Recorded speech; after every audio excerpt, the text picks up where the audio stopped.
আমরা যারা আলেম ওলামার সাথে খারাপ ব্যবহার করি তাদের ক্ষেত্রে একটা হাদিস, একবার ওমর এবং আবু বকর নবী সাল্লাল্লাহু আলাইহি ওয়াসাল্লামের সামনে কথা বলতে বলতে গলাটা একটু ভারী হয়ে গেলেন, একটু উচ্চ শহরে কথা বললেন, সাথে সাথে আসমান থেকে সূরা নাজিল হয়ে গেলেন। নাজিলের মধ্যে সূরার মধ্যে বললেন, এ আবু বকর, ওমর, তুমি কার সাথে কথা বলতেছো, কিভাবে কথা বলতেছো? তোমার কিন্তু বেয়াদবি হয়ে যাইতেছে নবীর সাথে। এটা কিন্তু নবী কিছু মনে করে নাই যে আবু বকর ওমর কথা বলতেছে, একটু জোরেই নয় বলছে, এটা কি নবী কিছু মনে করে নাই, কিন্তু আসমান থেকে সাথে সাথে সূরা নাজিল হয়ে গেলেন। প্রথমবার জীবনে প্রথমবার ওমর এবং আবু বকর একটু জোরে উচ্চ স্বরে কথা বলছে, সাথে সাথে নাজিল হয়েছে কি কোরআনের একটি সূরা। সূরার মধ্যে বললেন, হে ওমর, এ আবু বকর, তুমি যার সাথে উচ্চ স্বরে কথা বলতেছো তোমার কিন্তু বেয়াদবি হয়ে যাইতেছে, আর এই উচ্চ স্বরে বেয়াদবির জন্য তোমার অতীতে যত আমল আছে সব আমল বাতিল ঘোষণা করা হবে, তুমি জাহান্নামে যেতে হবে তোমার। আমার বন্ধুর সাথে তুমি কিভাবে কথা বলতেছো? তখন ওমর এবং আবু বকর ভয় পেয়ে গেলেন। ভয় পেয়ে আর কোনদিন কখনো মুহাম্মদ নবী সাল্লাল্লাহু আলাইহি ওয়াসাল্লামের সামনে উচ্চ স্বরে কথা বলেন নাই।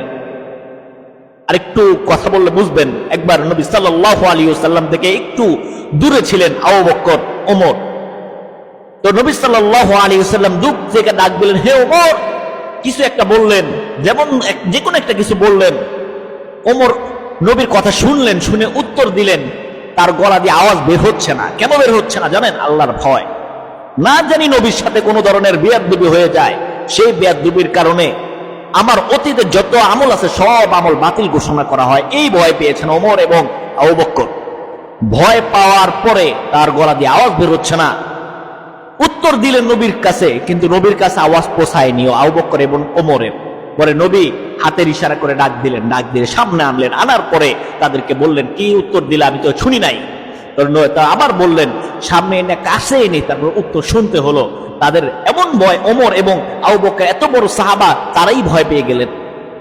আর আমাদের নবীর ওয়ারিস সূত্রে আলেম ওলামারা, মসজিদের ইমাম খতিব যারা আছেন, তাদের হলো নবীর ওয়ারিস সূত্রে আম্বিয়া ইকরাম। তাদের সাথে আমরা কিরকম আচরণ করি? মসজিদের ইমামের পিছনে নামাজ পড়ি, কিন্তু ইমামের নাম পিছনে গীবত করি। রাস্তা দিয়ে হাঁটতেছে ইমাম সাহেবের নামে মানে বাজে বাজে কথা বলি, এমন ইমাম সাহেবকে মানে উচ্চ স্বরে কথা বলি, বেয়াদবি করি। বুঝতে হবে কাল কিয়ামতের দিন এই বেয়াদবির জন্য তোমার যত অতীতে আমল আছে সব আমল বাদ হয়ে যাবে।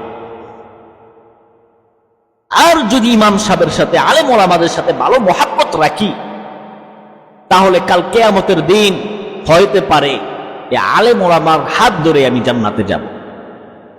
দেখেন ভাই, জীবনে অনেক গুনাহ করছেন, অনেক ধরনের ব্যভিচার করছেন, মানুষের সাথে করছেন, সেটা করছেন ঠিক আছে,